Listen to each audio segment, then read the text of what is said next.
Ain't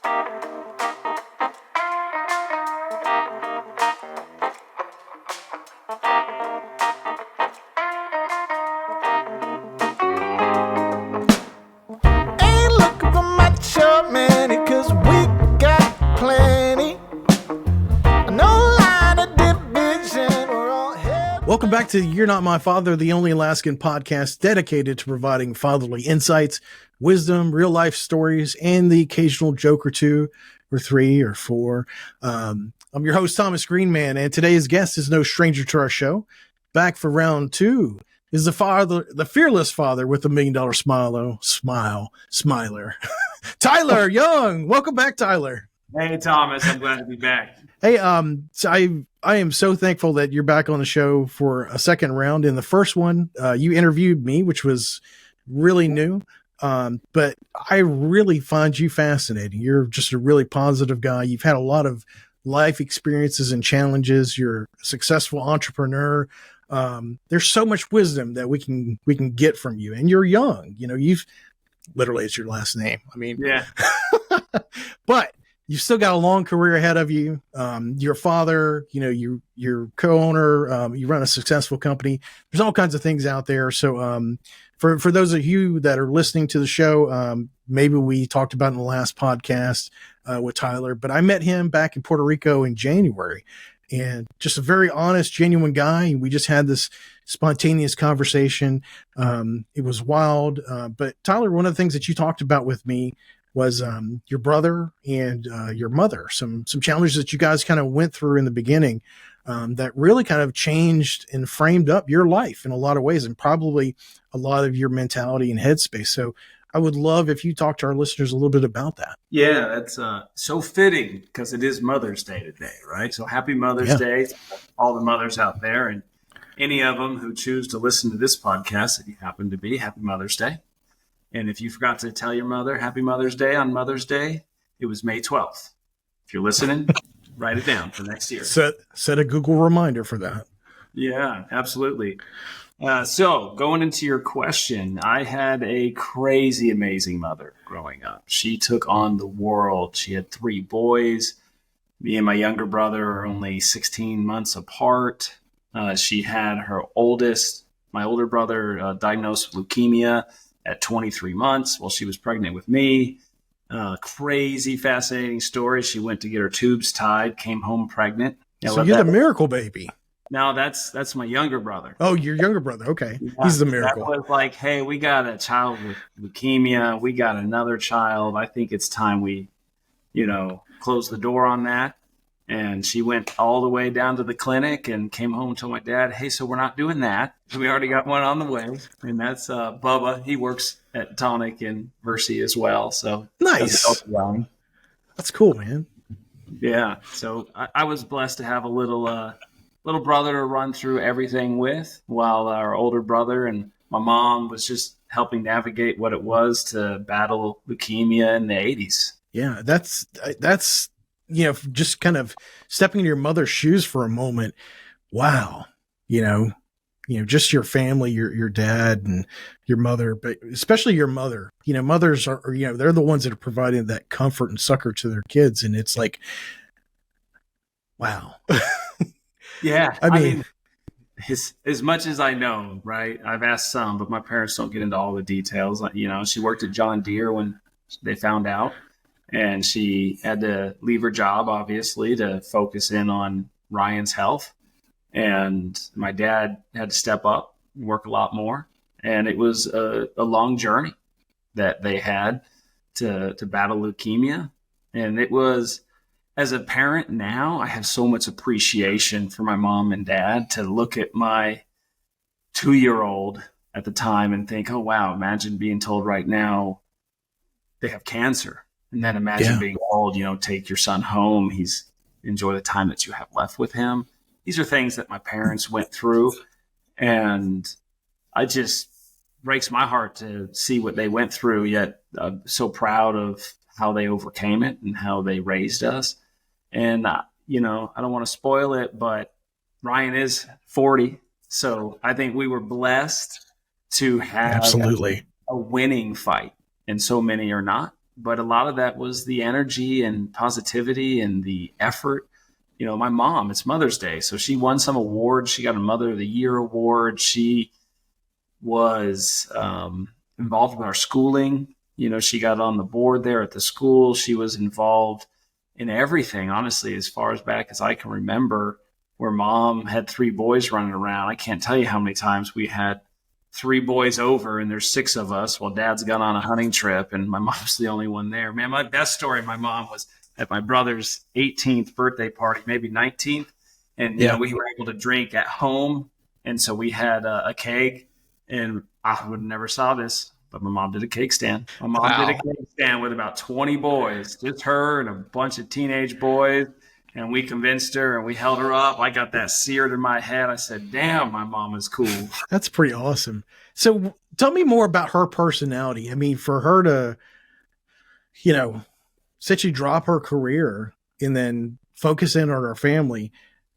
She certainly doesn't seem like she's the shy type. She sounds like she's like really, she knows what she needs to do and she just goes after. She's a charger. I mean, am I right? Or what do you think? Yeah, she became that. Right? When you have no choice, when the doctors give you information that is not what you find acceptable, and there's a lot of people out there in that situation today, you have to find your own path. And I think she was really wired from that, though. Growing up, she was a bit of a brawler. She had 2 sisters and a younger brother, like by 13 years. And she was a fighter. She was feisty. We got a little Native American blood in us. Mm-hmm. And my grandpa, I think, was 50%, my mom's dad, and something like that. And my mom, she got a temper. She got a little bit of a temper in her. And she knows how to fight for what she believes in. She's not afraid to speak up when it doesn't make sense, which, quite frankly, can be really annoying. I think a lot of us can relate to our mothers asking a lot of questions. I just want to understand. I just want to understand. And my mom's really good at that. So over the years, I've learned that she really does just want to understand. And she's full of questions because there are few people in life that want the best interests for you. And those people go the extra mile to look out for you. And sometimes it can feel like you just want them to back off, that you got it. But you got to, eventually I realized it's just her love, that she wants to be involved in everything that we're doing. She wants to understand it. And that's because she truly cares. And there are few people that care about us as much as a mother can. It's absolutely true. I tell my kids a lot, it's like, if I didn't care about you, I wouldn't get on to you. I'd just let you be, to really, I mean, I'm not going to say in every case, somebody's getting on to you that they really love you, because we know that's not always the case. Did you say someone's coming on to you? Get on to, I'm sorry. Somebody's fussing at you. Yeah. No. But yeah, kind of going back to what your mother, she's kind of fighting, it sounded like, she got an answer that she didn't want to accept about your brother's diagnosis. And so what did she do? She went and found out other information, went to somebody else. She wasn't going to take no for an answer. Yeah, absolutely. They sent him home, I think, on 2 occasions. I mean, he did full radiation, chemotherapy rounds, I think 3 times. He was cured at one point and he relapsed, all at a toddler's age. And ultimately they found a blood transfusion as an experimental treatment. And we moved up to Seattle, Fred Hutchinson's. Ryan is deemed and awarded a miracle survivor by Fred Hutchinson's. And at the time, they had no idea if it would work or not. And it's a bit of a heart-wrenching story. I've only recently heard it from my dad in the last year, just how that transplant went down. But both my younger brother and I matched Ryan, 2 out of the 3, what we needed. And since I was a little older, I was chosen to be the bone marrow transplant and donor, I should say. And, my mom told me that story. That was just heart-wrenching. Obviously I don't remember it because it was a traumatic experience, but as she explained it, you got to hurt one son to save another, possibly. And those needles, I still have the scars, minimal scars today from them because they're pretty big.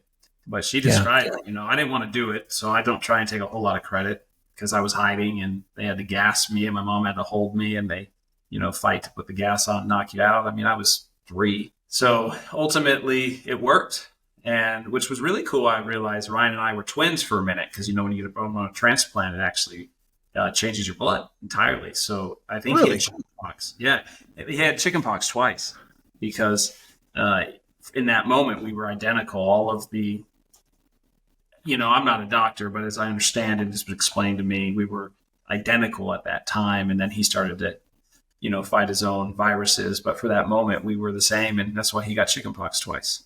Well, that's probably a small price to pay for saving your brother's life. Yeah.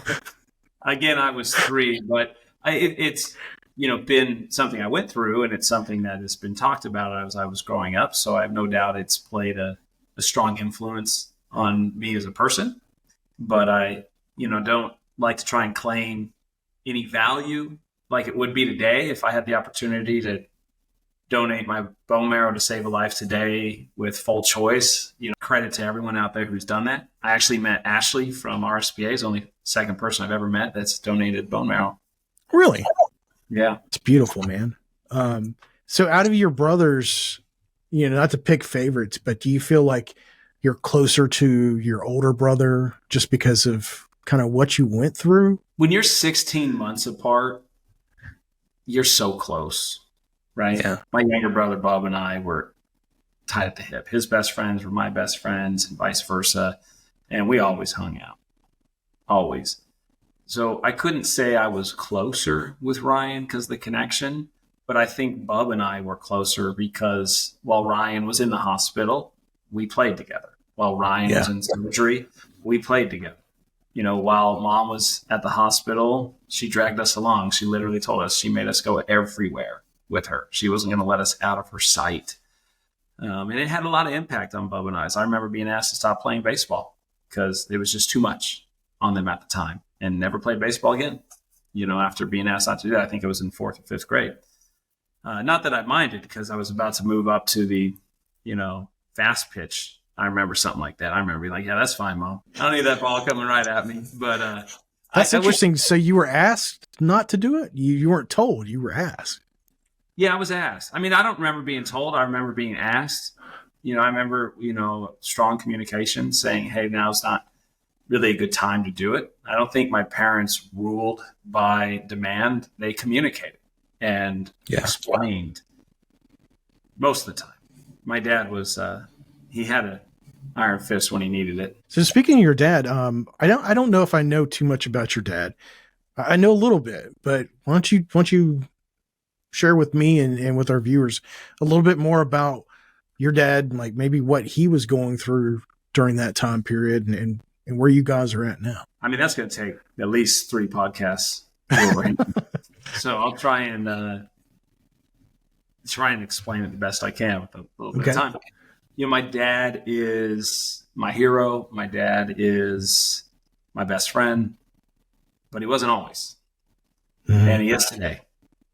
My dad is an example of what it is to be a man, a father, a husband. And he did it through very challenging times. He had to deed his house back to the bank. He was a fireman at the time that Ryan was diagnosed, 24 on, 48 off. He started doing rentals. He started a nursery.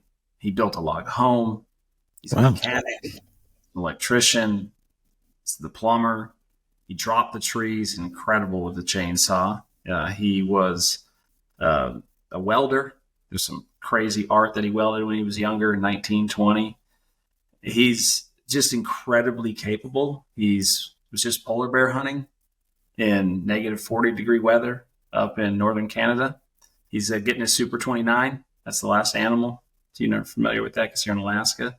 Less than 200 people in the world have accomplished that feat. Wow. Yeah. And he's a big hunter. And above all, he taught me that life is more about the experiences that we have than it is any of our possessions. Do you ever feel intimidated by, it sounds like your dad is just, he's done so much. Do you ever feel intimidated by, not to say that your accomplishments are nothing to sneeze at or laugh about. I mean, like, you're incredibly accomplished for your age. I keep saying it like you're some kid. I know you're not some kid, but I mean, you've accomplished a lot. I mean, you're incredibly successful, but do you ever draw the comparison between yourself and your dad and think like, oh man, I'm just scratching the surface compared to him? Or do you really see, him and you as like, this is him and this is me, and my stuff is just as valuable as what his is. It's just, what does your mind think about something like that? I remember being like 17 or 16 and doing this program called Body for Life. And I know Bill Phillips, right? Yeah. Yeah. And I did do it. I did the book and took the pictures, wrote it all down. Got a weight set in the shop that my dad welded when he was a kid. It's still there today. I used it when I was in Oregon, and it's pretty cool. But I was on him. Like, come on, let's get fit. Like, Body for Life, bro. You're out of shape. You're fat. And he's not, because he hunted so much. He was 6'6", like 190. He's a beanpole. But I'm like, let's get strong. Come on. And he laughed at me, And then I got strong and was benching a lot. Close to 400, I think. It was max. But I was really into weights in my early 20s. And he smiled all the time. And then I started making money. And I started making real money. My dad is one of those people I could tell everything. He never was jealous. He never talked down to me. He only lifted me up. And at one point, I made more money than him in a year. And nice. and he smiled. And I'm competitive. I'm chasing my dad, right? I said, how can you just be so happy about it? He said, you'll understand one day. And I called him up when I had Ryler at some point in the last 8 years. And I told him, I get it now. Like, I get it. And even my success of what I'm doing, which is different than my dad's, he just is my biggest cheerleader. So is my mom, but I talk to my dad a lot more at this point.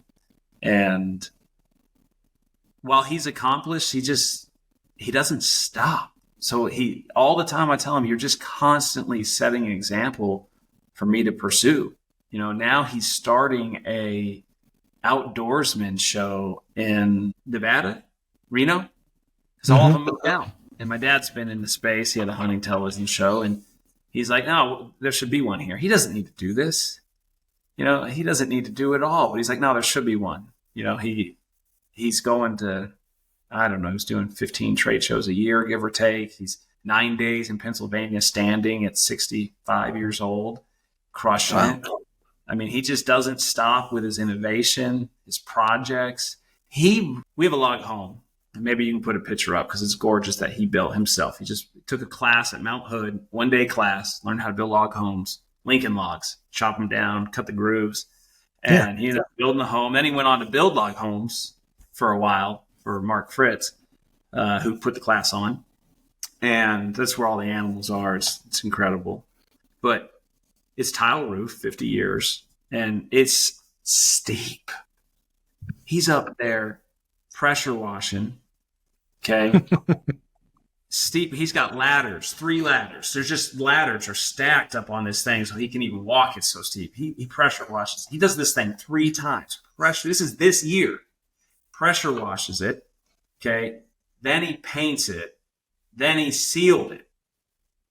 And I'm like, Dad, I don't even want to go up there. Like, I don't want you standing up there. I don't want to go up there. He's 65 years old.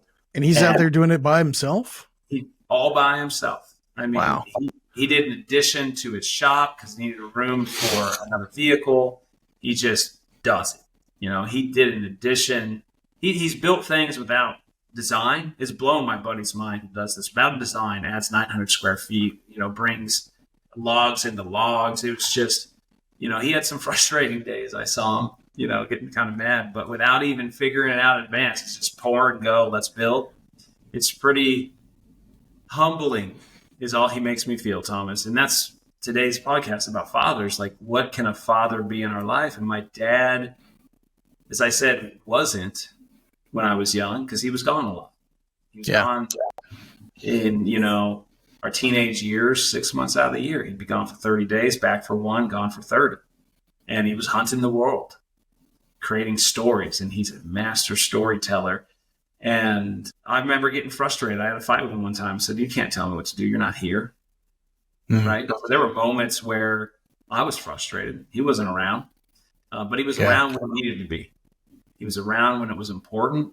And as I became a man, he never not picks up the phone. He listens when we speak to him. He tries to help us in our situation without telling us what to do. You've talked to me, Thomas, and I love talking to people, right? You said our first experience, shit came out that you were like, whoa. And, my dad is a lot to that of how he treated us. And I'm doing a run-on sentence. I hope you all are following along. But ultimately, the relationship is cultivated into one where I love him deeply, and he always challenges me constantly just by his own actions as I watch him into his later years just not stop, to the point when he would walk from the shop to the house, because he built a whole shop that he made in the home, and then he built the log home and he converted the other one to a shop.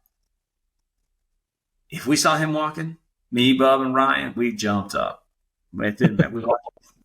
So many times after school, I've been laying on the floor, we'd be watching TV, we see Dad's coming, boom, we're up, we're vacuuming, we're doing the dishes, we're washing okay, Dad left, lay back down. That was the kind of influence he had on us. Like, boys, you stay busy. My kids are like that. Sometimes it makes me mad, but I wouldn't say mad. It's just like I want you to have that self-determination to do it yourself without like my presence being required, kind of thing. But they're kids. I mean, I get it, but same way with my dad. It's like, oh, okay, Mom's here, just by herself, we're cool. Dad's here. It's like, oh man, we're polishing the brass and, cleaning the windows and stuff like that. Yeah. And just because the kids need the reminder, right? Everyone needs to hear things 7 times. That's the rule a lot of us know. Kids need it. They need the example. They need to be pushed for it. And, now I don't stop. I'm doing everything and anything. My life. I'm tackling it all. And these are lessons of how much we learn when we're a kid and what we see. And later in life, we can choose to say, that's how I want to be. And so speaking of that, so transitioning from a boy into the man that you would become, tell me about like the challenges that you faced that really helped define you. So after your brother has, more or less recovered, you're trying to be successful. You're learning these life lessons. You're in high school, college, whatever, that type of time frame. Like what's something that's been thrown in your path that makes you stumble, that you learn from, that makes you even more determined to push into the future that you became? It didn't quite work the way you hoped it did there. Ryan's battle didn't stop in high school. Yeah. It just kind of kept creeping up. He did defeat cancer, but when you go through that much chemotherapy, blood transfusions, and then we had the scare of HIV. Okay. And he had over 100 blood transfusions. So I remember being 15, I think it was 15 years old, that parents had to sit us down and say, okay, this is a problem. This, we don't know. They did not test in the 80s. And there's a chance that Ryan has it and that maybe we do. And so not too long after that, his eye started being pushed out at dinner. And I remember sitting at dinner. I can see it right now. I know where Ryan sits at the table. I know where I'll sit. And I can't remember if it was mom or dad. But someone leaned over and said, I think it was my mom's. Dad, Rick, look at his eye. It's getting pushed out. So then we had a brain tumor that we had to go through. Oh, man. We had to remove the brain tumor. And the first surgery was unsuccessful. It started growing back. And then they cut his whole forehead out. It's got a metal forehead. And I can remember being at surgery, giant ass round table, playing Army Men, because we didn't have phones back then. So me and Bub had thousands of little green guys set up the biggest war ever of little green guys and tanks and set it up and, watched Ryan get wheeled off. So a physical battle never stopped. It was his life defined the rest of ours. And I'm so grateful for it, because what he did showcase, just like my dad, is a fucking fighter. His body would not give up. He would not give in. And so while we watched other kids that we met and other families face a different end, we saw him. And I credit a lot of my continued optimism and hope that I have every day because I watched Ryan. I never really feared he wasn't going to come out of that surgery, ever. And he gave me that feeling. My parents gave me that feeling. So the biggest defining, you asked what was defining that challenge. I constantly saw low odds of survival, doctors saying this isn't good, and someone who just didn't care. And, I can't imagine what he felt as a kid. He grew up in it. He was 23 months. He didn't know different, other than he sees me and Bub have a different life. That bothers him at times because he was a big kid. He was going to be 6'8". He was, the doctors nailed us. Me and Bub are 6 foot. They said that's where we'd land. 5'11 and a half or 3/4 on a good day. Bub made sure to measure me. So 6 foot. But, so Ryan had a lot of development he had to do. And so that carried into high school, getting picked on, bullied. It's one of the things, Thomas, I gravitate towards those that struggle, right? Those with challenges, because they need more help. And Ryan did, and people would pick on him. And, so I had to see that. I had to navigate that. I remember being a freshman, though. I didn't put up with that. I was the big kid. I was the same height I am now, freshman year. And so he was a senior. And there were times where I had words with people, right? Yeah. Polite words, it was helping explain so people understood. You can't just take a book by the cover. Like, let's understand what you should praise this man, praise this boy, Ryan, for what he's done, not challenge him for any of his struggles. And so I learned to kind of voice a lot of that early.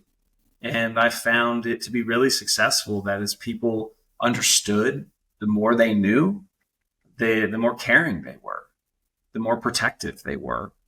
And that's kind of all led to now. I'm a very transparent, open book. And I'm unpacking that really for the first time, as we say it now, that I was doing that in middle school. I was doing that in high school.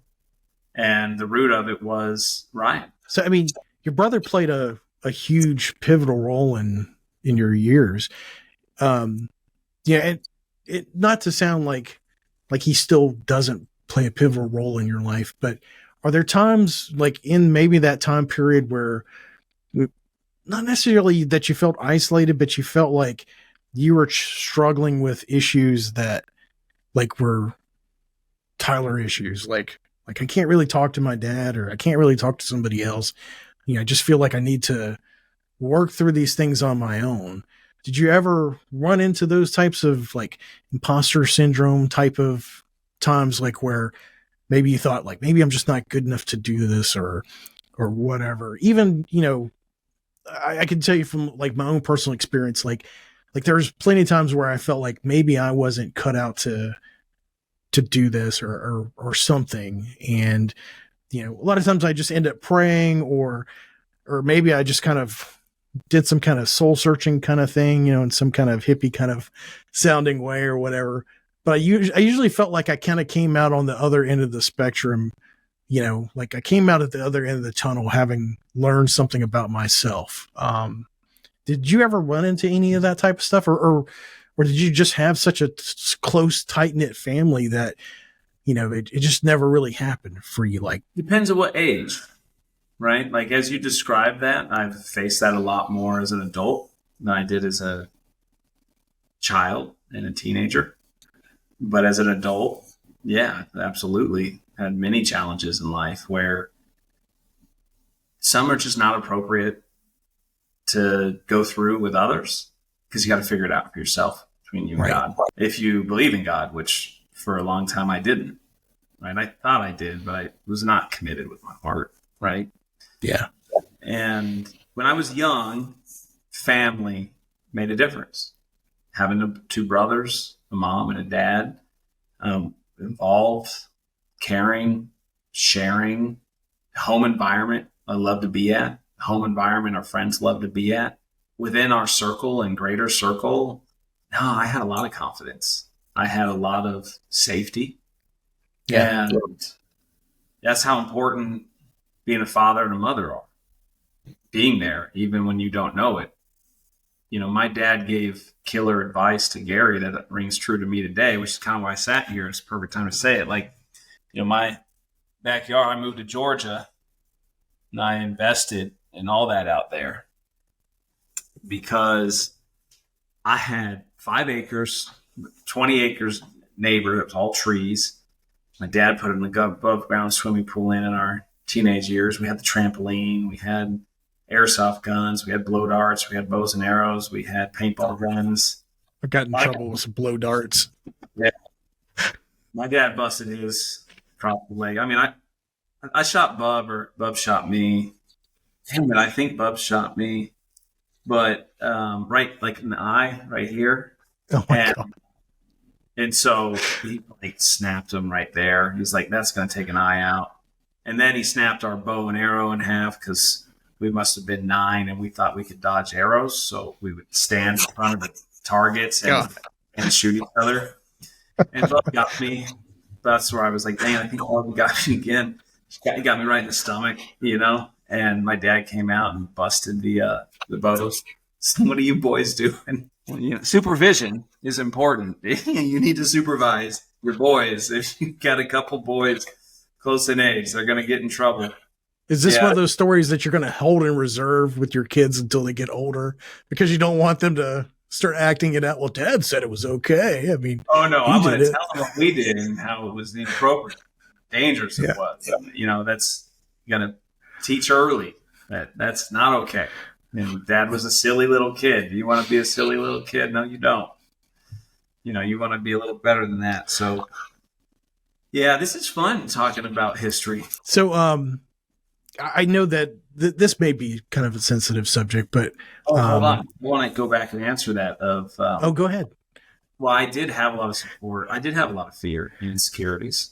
You know, for me, it was athletics and sports. I'm an athletic person, but I didn't ever dedicate enough time to it. I didn't have a coach. I didn't have someone who dedicated time into me. And I definitely felt like an imposter. I could make the team, but I'd panic when I'd be out in the field. I was the best practice player there was. And then under the limelight, fear would, you know, felt like it was, I lost all my talent, just like in Space Jam. Somebody took it away as soon as I walked out onto the court. And I can be athletic, but that was the extent of it. There's a lot of fear of failure and things that I wasn't certain I was going to be great at. And I had that young age. And to work through it, I redirected into things I thought I'd be better at. And we naturally do that. We gravitate towards what's easier. And I spent a lot of time gravitating towards what came easy to me. It's only been as an adult, you know, get comfortable with the uncomfortable, embrace fear, you know, feel the fear, do it anyways. That's what I've been saying for a couple of years to my team. And I've been living that. I've been doing that, as you know. Yeah. And now I've conquered that. It's an amazing feeling to have no fear. I have nerves, which is different. Fear can stop you in your tracks.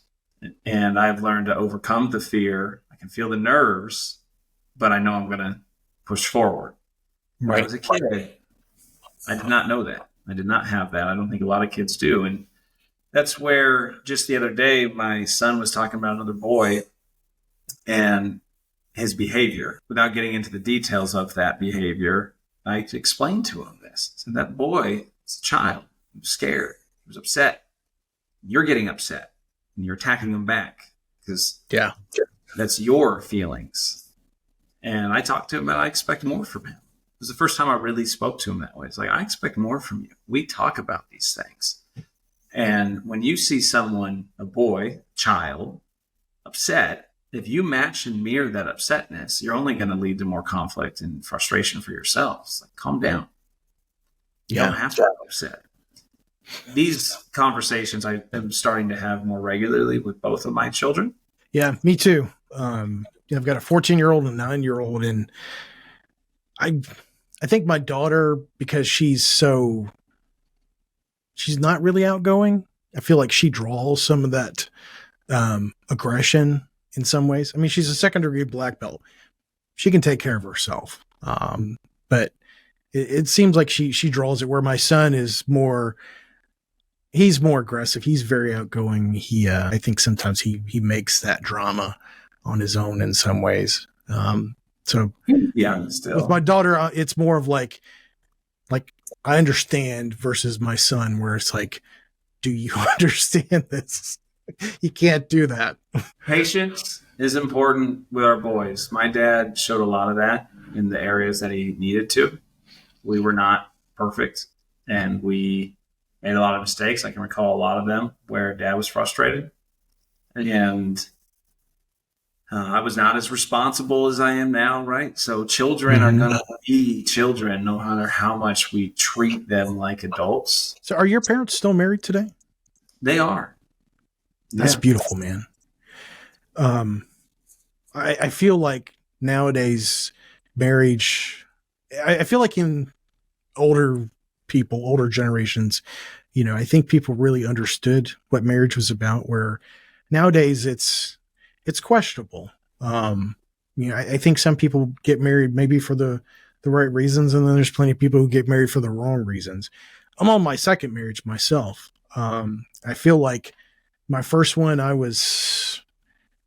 had no business being married in a lot of ways.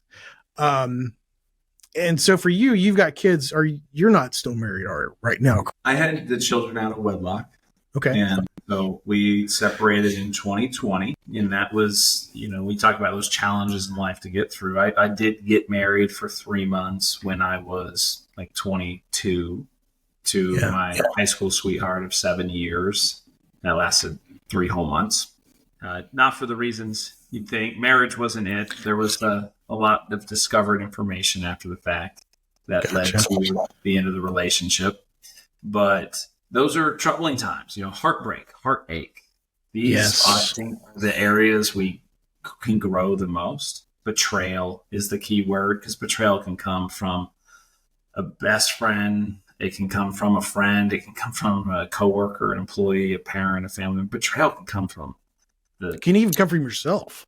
Yeah, it can. It comes from everywhere. And in that, the emotional response to that betrayal hurts, at least for me, more than I've experienced anything else.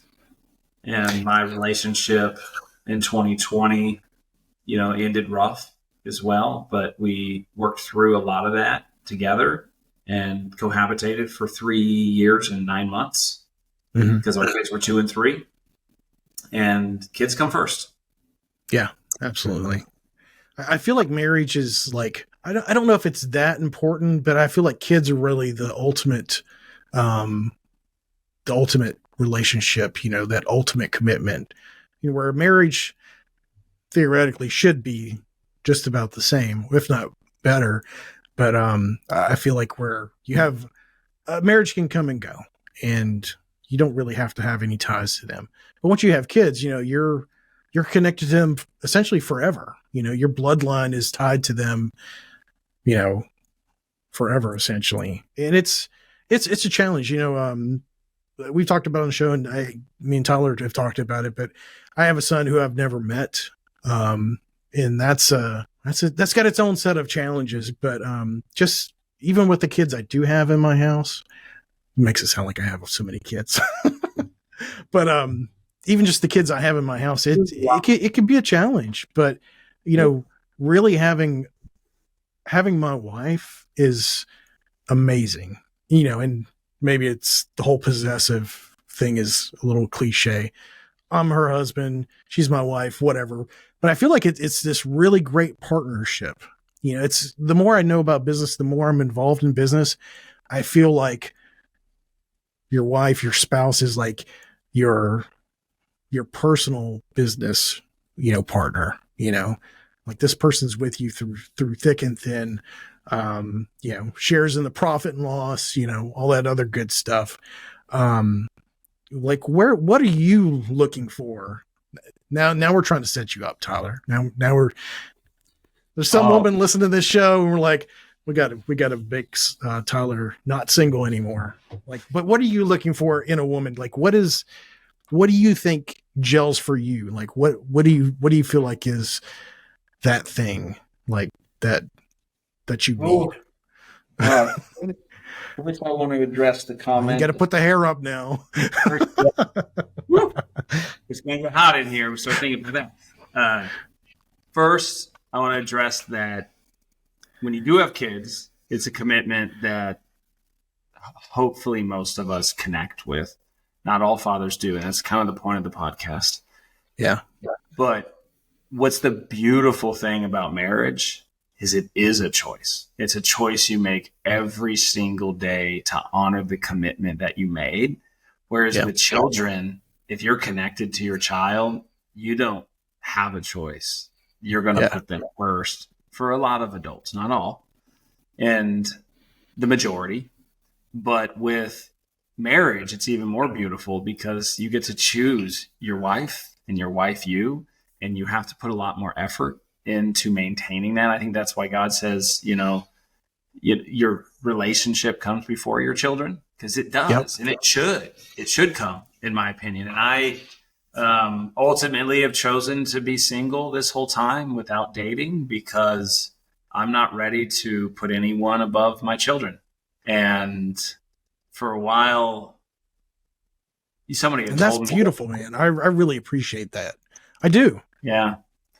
Well, I've watched a lot of people go through separations, and I just kind of found that I didn't want to mask the pain. First of all, coming out of my only marriage, which I could have done an annulment, but, I decided to take off to Texas and just party for a whole year, Thomas. I just was a hard worker. I had a lot of money. I had bought a house. I owned my own business, and I went through a lot of pain. And I said, hey, I'm going to go visit my buddy in Iraq. He returned from Iraq. He was over in Iraq, and he was DMing me back when we used that on AOL, I think, or MySpace. And MySpace, cringe. Yeah, and he had my FK down to Texas. I drove to Texas and stayed for a year, and driving back, flying back in my car, and I just partied. I partied. It's the truth. We those boys coming back from overseas, they want to party. So I kind of fell into their approach on life, and I was normally not for that.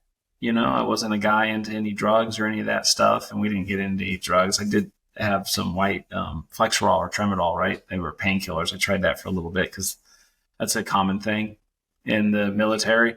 Yeah. And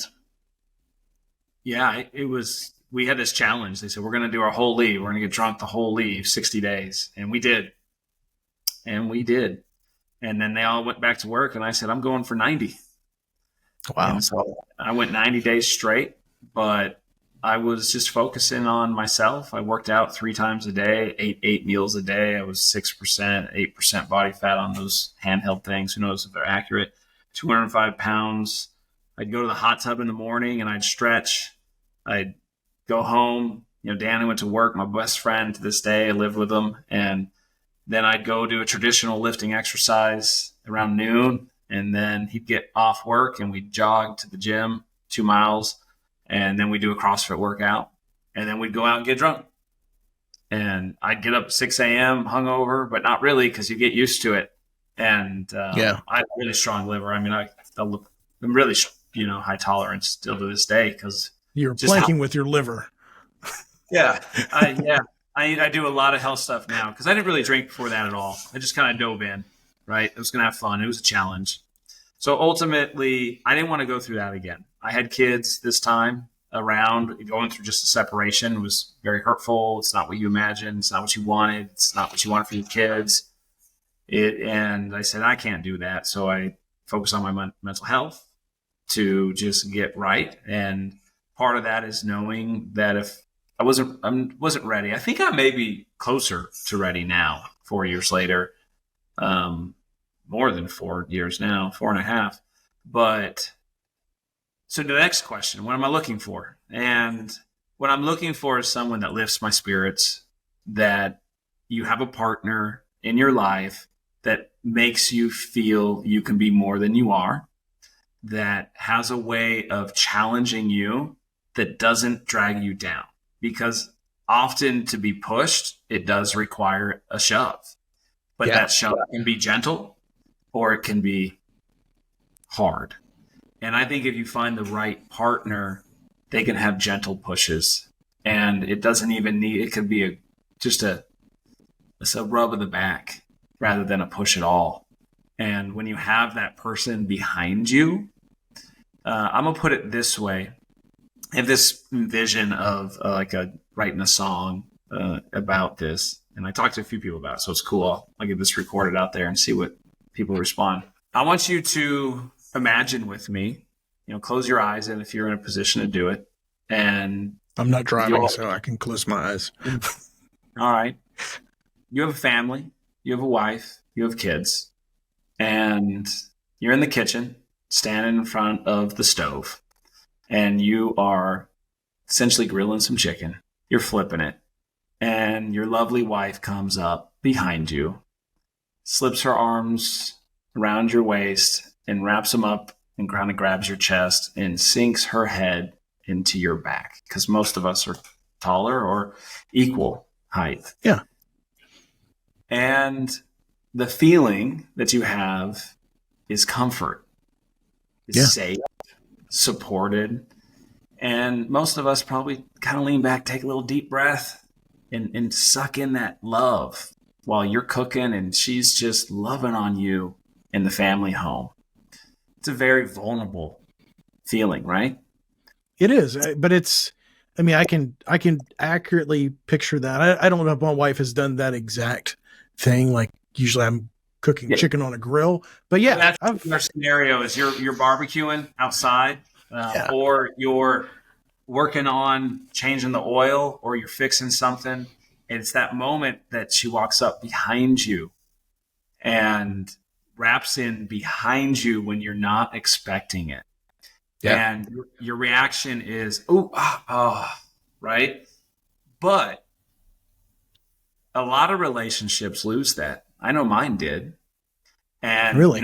I felt, in my relationship was, don't. Okay. All right. Let me just get through this. And when you're in a relationship with someone that you just don't feel supported with, I have found that is a very vulnerable, I believe it is a very vulnerable hug for a man. And how many times, even if someone comes up and tries to grab your arm, Thomas, you have a woman grab your arm, like, come here, hook in, I'm going to walk with you. It's uncomfortable. You don't want to do it. You want to do it with your mom. You want to do it with someone you care about. You want to do it with an aunt.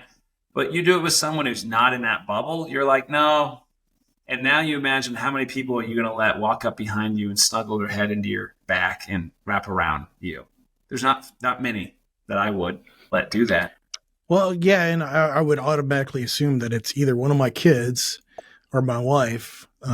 It's funny you say that, because I was working the media booth at church today, and so I'm having to go through the slides. I'm keeping in track with the band, and my family gets to church late, and Conan comes behind me and grabs me while I'm doing this, and I mess up one of my slides, and I was like, oh, thanks, buddy. But I'm like, crap, I messed that up. But yeah, if it was some stranger, it would have freaked me out. It startles you. Yeah. That's a place where it's a very vulnerable place, I feel like, for me. And I've talked to some other men and they've agreed, and you're nodding your head. And I would like to be in a relationship where you never lose that feeling, and you always want it. And because you feel safe. The person makes you feel safe. And in a fractured relationship, and I've talked to a lot of men about this because I have this vision of this movie and a song around it I think a lot of us could relate to.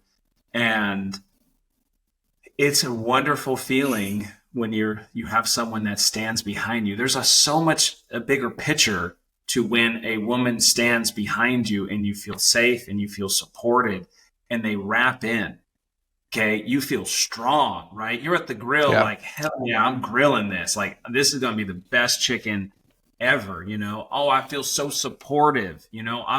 I just got energy. Whatever task I'm working on, I just got empowered by my woman coming up and showing me that love, not face to face, because she has my back. But at the same time, in a relationship with someone where you go feel that, when you get that hug, go to therapy. Right. Because you should have that. Yeah, I feel like I could piggyback onto that. Like one of the things that I forget which part of the Bible it is, but it's something about a woman of valor who can find her value is worth more than gold and jewels or something like that. I feel like the trust that I have in my wife, that, you know, that I implicitly trust her. She may not always make the right decision, but I trust her, you know, like 100%. You know, with my kids, which, you know, honestly, in my first marriage, I had concerns about my first wife. You know, like if we had kids, I was like, I don't know if I would really trust her. I felt scared sometimes, you know, if it ever got to that point. And not with Julie. Like I trust her implicitly, but I feel like the day that I ever would not trust her, I feel like that is like one of the worst days ever for me, because that trust is something that is, you know, it's like probably like any one of your family, like your mother, your dad, or your brothers or whatever, you trust them. Like if something happened to that trust, if it was broken, you know, I feel like I would be lost in a lot of ways. It's foundational. It's one of our foundations. And for me, when Rachel and I split, it was a foundation for me. And it took me months to rebuild. You gotta rebuild that foundation. And it comes with friendships, parents, you know, especially with your significant other, that, you know, obviously a lot of us start with really good feels. And I love my kid's mom. She's fierce. She's strong. She's a lot like my mom in those ways. I never doubt the security and safety in the best interests of my children with her. You know, our relationship just didn't work out together. But what I'm looking for is someone that makes me a better me, who challenges my areas of weakness, who is pure with their intentions for my best interest. And that's what I want to give to somebody. And ultimately, if you are going to put your relationship first when you already have children, I want to be with someone who I can do that, but who will never make me choose them over my children because of their moral. Amen to that. And that's, if I narrow it down, what came to my head, that's what I'm looking for. And I'm scared. I'm scared to invest time in a relationship where that's not where it ends up. My relationships, 2 of them, one 7 years, another 9 or 10, they didn't work. Now I'm a different and better partner than I was then. But ultimately, it's scary to get into new relationships, especially when you don't go all in, because you have to. And it's hard to go all in when you're not ready to let your children be first. Well, let me give you some dad advice. Because I'm older. Go to church. Find you a woman that loves Jesus more than you. And there you go. Yeah. It's great advice. It's great advice. I haven't yet started going to the church here in Georgia. I've had a mentor give me the same advice, so I know it's sound. You're right. And, you know, I just want to get settled. You know, I think if you just got out of a relationship, that you really need to learn to be okay with who you are and not fulfill it with fun. Because it's fun. I can go out and dance. I can go hang out with people. Yep. I watch friends do this. I watch them have relationship on relationship. And I watch them cling to unhealthy relationships for years. When you are down, you will accept what is unacceptable. You have to take the time to rebound yourself, to find your center, and then accept. You know, I know that my life would be easier if I had a woman in it in so many ways, especially solo parenting. Yep. However, I don't want to be in a relationship where I see value in helping me with my daily tasks, helping with my daily duties. I have to figure all that out. And you know what? When I find the person who comes into my life, who I end up marrying, then she can be a part of that because we're a team. Well, God's got a plan for it. And if I can quote Thomas Aquinas, I believe what he said was, "Lord, make me pure, but not yet." Not yet. Yeah. My quote I wrote down that I'll share as we kind of wrap up, and I think you and I can have regular talks all the time, but it's a God quote, 1 Corinthians 9:22. I have it written here, I don't have it memorized. I am made all things to all men that I might be by all means save some. I am made all things to all men that I might by all means save some.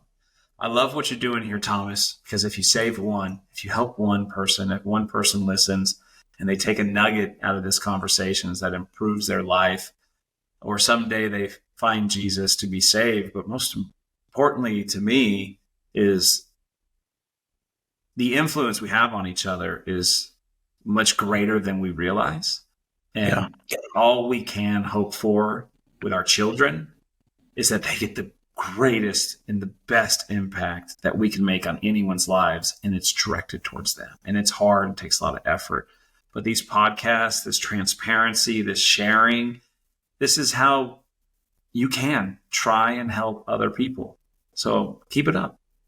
Yeah. If I can help just one person, it's worth it to me. And maybe that one person will go out and do something that's meaningful to one other person. So it's like creating a light that keeps on going. But I really appreciate your time today, Tyler. Do you have any parting words for our viewers, like any kind of advice that on a previous podcast I did with Travis Hare, which I'm pretty sure you know Travis. He dropped a really great nugget of wisdom from his dad. And I think it's great. And it's so funny in some ways. It's like women will make you dumb. And you can read into that so many different ways, but I wondered if you had some witty, entertaining piece of wisdom from either one of your parents, or maybe both, that you'd like to share that might get stuck in our minds for the next several years. I mean, there's just so many. I don't really ever hold on to, I try and absorb and let it go into my subconscious in my approach. And I look for words of wisdom all the time. And I just pause for a moment. Like you try and remember someone's name. When I hear something, I just kind of pause and repeat it in my head and want to hold on to it, but not to memorize it, but to add it to the bank of data that my brain uses when making decisions or processing thoughts. And I have a buddy who texts me a quote a day all the time. And so it's a great place. I go back and I look when I need a quote. I'm like, oh, he sent me something. I went on a shopping spree the other day to buy suits for the movie that I'm in. And he texted me the exact day. He said, the diligent earner can be a guilt-free spender. And I said, man, you nailed it again today. I'm here spending a bunch of thousands of dollars. And, so ultimately you triggered it. What has my mom or dad told me? Enjoy it while you have it, because it does not guarantee you will continue to do so. And my dad has told me that many a times when he says, I see you, son. See, things are going great. Just remember, it doesn't always go easy. And sure enough, he's just constantly trying to remind me problems come, big problems, fundamental changes. And whether they're relationship or work or financial or children, ultimately the advice that rings true to me all the time is enjoy it. Enjoy the good days and work through the tough ones. Yeah. People talk about temporal matters, and that's exactly what it is. It's temporal. It's temporary. We're caretakers for a certain amount of time. Like that house that you're living in, is it going to be in your family for generations? Who knows? It might not even be in your hands for very much longer. Not in Georgia. I'm telling you right now, I ain't squatting here forever. I'm going back to Oregon today. But yeah, I mean, there's certain things that yeah, you know, they're more important, but yeah, do enjoy the things that you have while you have them. I mean, it's some wonderful knowledge. I was talking to just today in church about my kids. I'm like, they're only going to be this age once. I'll never be able to enjoy them this way again. At some point, like, who knows if my son's going to be, sourpuss in the future, or just like gung ho, and like he'll never be cute and like, Daddy, I love you, and give me hugs or whatever. Who knows if that's going to happen again? So yeah, take advantage of it today. Apply it to everything. Your kids, your life. You have seasons of life, and damn, is it sad to think about the ones that have come to an end. I miss a lot of great times that I had in my life that I'm just not the same man now than I was then. I wouldn't even enjoy it the same today as I did then. I love video games. I mean, I played for 36 hours straight on those RPGs, EverQuest, World of Warcraft. I would love to play them again, and I've turned it on as an adult. I don't get the same feeling from it, but the memories are strong. The memories, I miss those moments, but we don't get them again. So don't get caught up with the past. Smile about it. Know that right now in this present, you're creating what you may miss in the future. So make sure you miss it. Otherwise, you're not living a good life in the moment because you're thinking about the past too much. God, you're right. So right. So right. Well, before we wrap up, Tyler, is there anything you want to tell people about what's going on? It sounds like you're going to be in a movie. I think you've got like a TV show. I mean, just give us a quick recap of what's going on. Get comfortable with the uncomfortable. I've applied for anything that made me nervous. I wanted to show my team and myself. So I did a reality TV show twice now as a judge called The Blocks. You can download that, watch season 9 and season 11 or 13. I think I was on 13 the second time around. And then I'm going to go shoot a movie next week for 2 weeks. It's called Blood Money. It'll come out someday. And I haven't yet read the script. So if you see me act in it and you think I did a good job, know that I did that with I'm hoping to read it tomorrow, which gives me 6 days to, I have had it explained to me by my best friend who read it. Some pretty big shockers. And needless to say, he told me, Tyler, you're going to have to really act in this movie.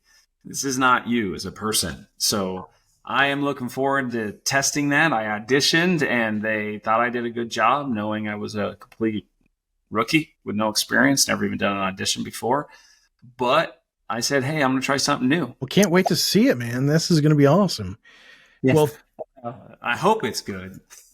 Otherwise, don't watch. Well, either way, I'm sure it'll be entertaining. Tyler, thanks so much for being on our show. We'd love to have you back on again. So for You're Not My Father, I'm Thomas Greenman, and you've just met the real Tyler Young, soon to be in movie theaters near you. We'll see you on the next episode. See ya.